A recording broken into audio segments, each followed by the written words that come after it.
Меня зовут Роман Савин, я бегун-любитель, специализируюсь на стоячских дистанциях по марафоны, ультрамарафоны. Бегаю уже 4 года, занимаюсь сам у тренера, также тренирую группу любителей по бегу.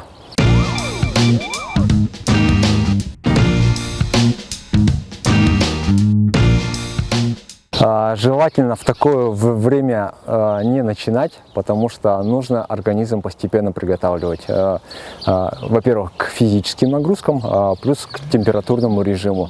То есть те, кто уже бегают, в принципе, могут потихоньку вот так бегать, и, допустим, до минус 25 можно совершать легкие кроссы на улице.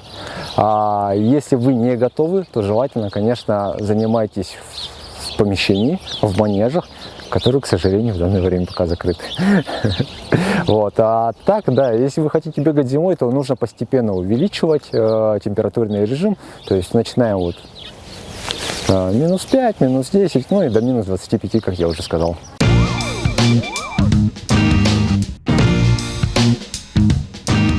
Сейчас достаточно, чтобы у вас был, можно обойтись двумя слоями, да, то есть первый слой это термо, тайцы и лонгслив, специальные термо, да, и сверху ваша обычная куртка, желательно, чтобы была она с ветра и влагозащитой, и обычные штаны тренировочные подойдут. То есть в данное время, вот пока на улице комфортная погода, минус 5, минус 10, можно обойтись двумя слоями. А так, конечно, чуть ниже температура, если будет, то уже 3 слоя. Должен быть первый влагоотводящий, который не будет задерживать влагу, будет выводить ее наверх. Потом термослой и также ваш верх, куртка и штаны. Есть принцип 10 градусов для бега на улице. То есть вы должны одеваться так, как будто бы на улице на 10 градусов теплее, чем есть на самом деле. То есть экипировку нужно подбирать таким образом, потому что когда мы бегаем, наше тело вырабатывает тепло. Если вы слишком тепло оденетесь, то есть вы вспотеете. Если у вас получается одежда хлопковая внутри, она вся промокнет и вы замерзнете. То есть обязательно должна быть одежда из полиэстера, да, спандекс, то, что не задерживает влагу, выводит ее, да. Ну и, конечно, вот эти вот технологии дополнительные, вот термо, мембрана, что там еще есть, какой-то там, ну, Коламбия, не помню, как называется, слой, который сохраняет тепло внутри. Вот. Ну, самое главное, вот, то есть чуть холоднее 3 слоя, это, в принципе, нормально. В данное время 2 слоя. Обязательно обувь должна быть с пропиткой материала Gore-Tex. Это защита от влаги и защита от ветра. То есть, если у вас будут обычные летние кроссовки, они будут продуваться, потому что там есть сеточка. Ваши ноги могут замерзнуть, да, поэтому обязательно кроссовки с покрытием Gore-Tex материал. Желательно, чтобы это была какая-то трейловая обувь с протектором, чтобы можно было цеплять по снежному покрытию. Если вы бегаете в тех местах, где присутствует лед, то уже брать специальные модели с шипами. Есть, допустим, там Asics Fujitsu, да, допустим, Iceback, там, ну и такие модели, в общем, у которых присутствуют шипы специальные.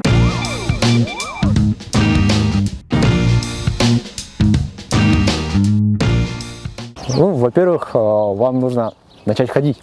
То есть, если вы абсолютный новичок, то начните с пеших прогулок, потому что это очень важно, подготовить наши колени. Если мы побежим, грубо говоря, с дивана, да, то есть это будет колоссальная нагрузка на наши колени, связки, мало ли что мы себе можем повредить, да, от такой нагрузки, которую мы никогда вообще не переживали. Естественно, мы травмируемся, у нас пропадет желание заниматься дальше. Поэтому сначала мы начинаем ходить 2, 3, 4, 5 километров. Ну, вот как скандинавы с палочками, допустим, ходят. Что-то в этом духе. Достаточно будет походить 2-3 недели.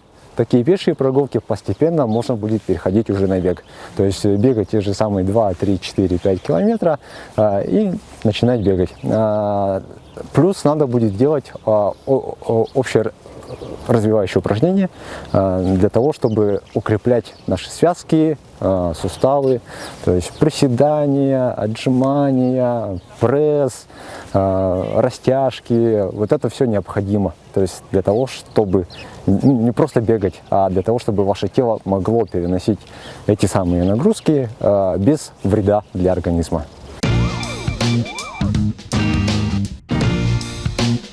Прежде чем начать беговую тренировку, нам необходимо подготовить наше тело. Для этого мы всегда делаем суставную разминку. Суставная разминка у нас начинается сверху вниз. Да, начинаем движение шеи, разминаем нашу шею, получается, круговыми движениями влево-вправо. Можно вверх, вперед, назад, влево, вправо. Далее у нас идут плечи. Мы начинаем разминать наши плечи такими же круговыми движениями. Вперед, назад.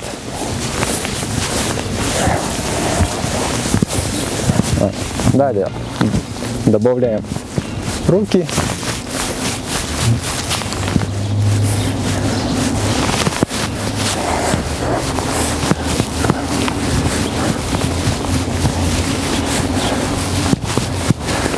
Можно поделать наклоны влево, вправо.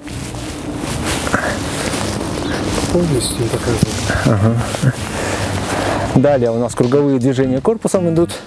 Это на спину получается. Также лево, право в разные стороны. Далее переходим к коленям. Также круговыми движениями делаем. Лево, вправо. Такое движение может быть. После разминаем голеностоп. Левая нога, правая нога. Теперь надо будет сделать махи на каждую ногу.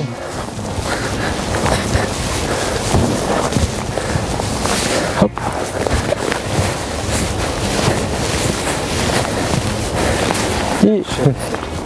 И движение получается у нас для мобильности нашего тазобедренного сустава. Вот такие движения. Разминка перед бегом должна длиться 5-10 минут для того, чтобы наше тело, так сказать, получило необходимый заряд энергии, чтобы наш пульс поднялся до рабочего, да? Где-то примерно 100 ударов в минуту, можно чуть больше. После этого уже можно будет начать беговую тренировку, не опасаясь то, что мы можем потянуть мышцы. Да, кстати, можно еще будет сделать такие тянущие движения, потянуться, чтобы немножко растянуть, так сказать, мышцы. Ну и после такой тренировки можно будет уже непосредственно перейти сразу к бегу. Так что я побежал.